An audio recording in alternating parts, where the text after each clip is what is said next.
We're back again on Lutherans Alive with Faye Morgan of the North Hills Community Outreach. Faye, thanks again for taking the time to come in and share about your organization and the many good things that are going on. Thanks, Greg.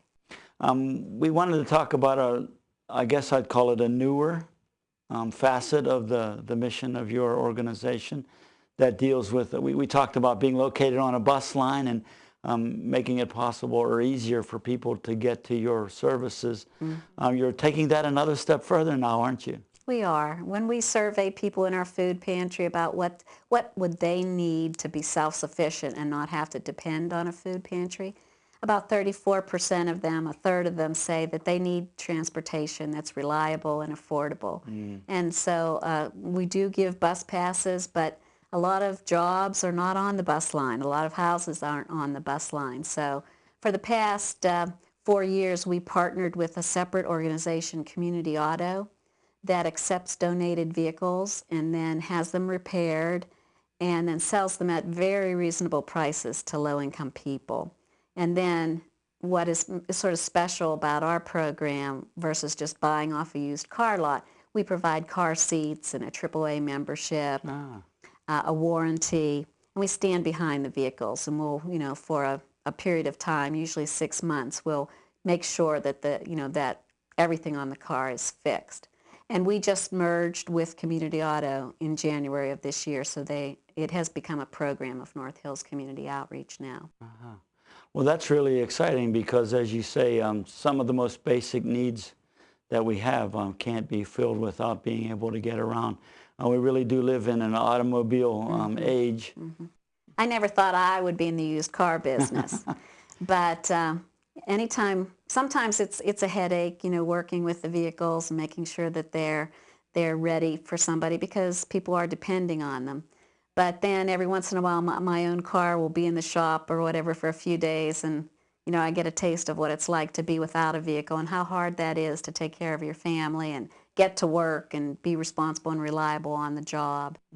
So last year we were able to get 40 vehicles out to people in need, and we had a number of them get promotions, get better jobs because they could work non-traditional hours or be a shift supervisor that didn't have to worry about being at the bus stop at a certain time, that sort of thing. So it's a very worthwhile program that helps people get out of poverty, which is ultimately what we want to do. We have, if you're hungry, we want to give you food. If you don't have any heat, we want to, get that gas turned on. But ultimately, we'd like you to be responsible for your own bills and be able to pay and meet all your responsibilities. And that's what everybody wants anyway. So some of our programs, like our savings program and the Community Auto program, help us to do that for people. We also have a scholarship program where we're able to give 9 or 10 scholarships each year for breadwinners. They're not for high school seniors. They're for breadwinners, that people who are working and going back to school to really better themselves, because it's very hard to raise a large family on a minimum wage. We were talking off the air, and you were saying, Faye, that that really has been an emerging priority for the North Hills Community Outreach, not just to respond to a bad situation after it's happened, but to also help be a positive initiative that helps people get their lives moving in a positive direction and improving the quality of life, isn't it? Absolutely. That's one of the reasons I really like working there. We can help you immediately, but we can also help you find long-term solutions to your situation. We were founded in 1986 following flooding in the area.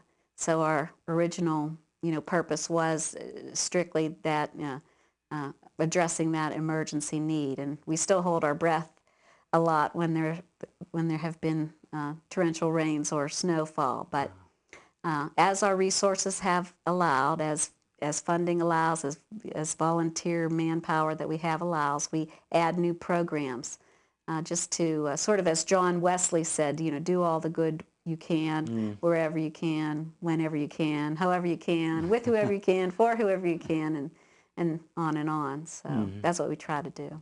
Well, it's that kind of a positive outlook and a positive initiative that makes a difference for a lot of people in a lot of different ways. It does. It's very disheartening for somebody to call for help and it not be there.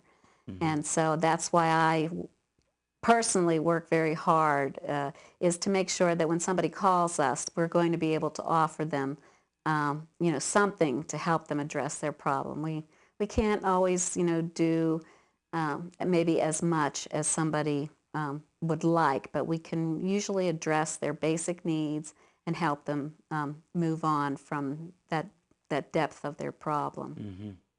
Along with you, how many other folks are actively involved on a daily basis in keeping the ministry and the organization active and thriving?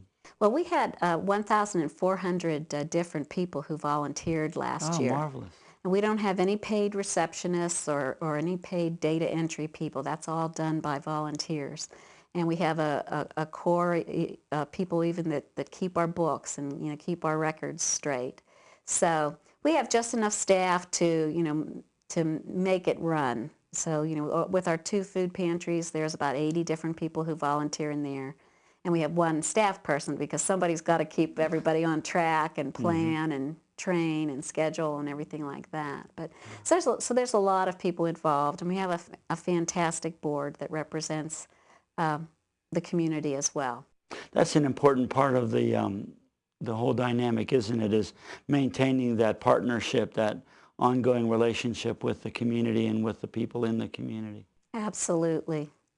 Our motto is people helping people. That's what we are. So we're not government helping people or foundations helping people. We are the person on the street that's going to open their heart and their wallet to help a neighbor in need. Are there any other ways that we can help promote to our viewers ways to get in touch or ways to communicate to you from them what skills or abilities or interests they have and how they can make them available to the North Hills Community Outreach? Well, we're on Facebook. If anybody would like to find us there, you can become a fan. I think we have about 450 fans right now on Facebook. So we post, almost daily what we need. If we, have a need for socks or peanut butter or whatever, we'll post it there. We also really try to keep our website very interactive and up to date with exactly what we need, right now. They can always call us, the good old-fashioned way, pick up the phone at 412-487-6316. Good. We'll make sure we get that on the screen as well. Very good.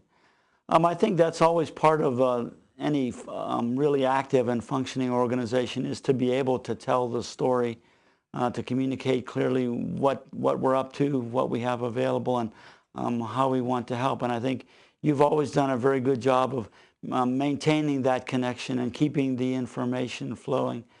I guess that's a little bit of my vision for the organization. What I bring is that it really should be the community helping, and that we're all in this together. It's love your neighbor as yourself. It's really as simple as that. Well, I think we've communicated that very clearly and well today, and I think people, as they hear you talk, get a clear sense of how caring and how organized the organization is. And we just want to say, job well done and keep up the good work. Thanks. And we invite people to stop by anytime. We've just started some Saturday morning hours from time to time so that people that maybe can't get to us Monday through Friday can stop by on a Saturday morning. And we just love people to stop by at any time for a tour and to see what we're doing and where they might fit in. Yeah. Faye, thanks so much for taking the time to come out and be with us today, and Thank God's you. continued blessings on the North Hills Community Outreach. Thank you very much. And thank you for being with us today on Lutherans Alive. We hope you've enjoyed this opportunity to hear about a thriving and effective organization that's doing a lot of good work in our communities. Until next time, this is Lutherans Alive. Good day, and God bless you.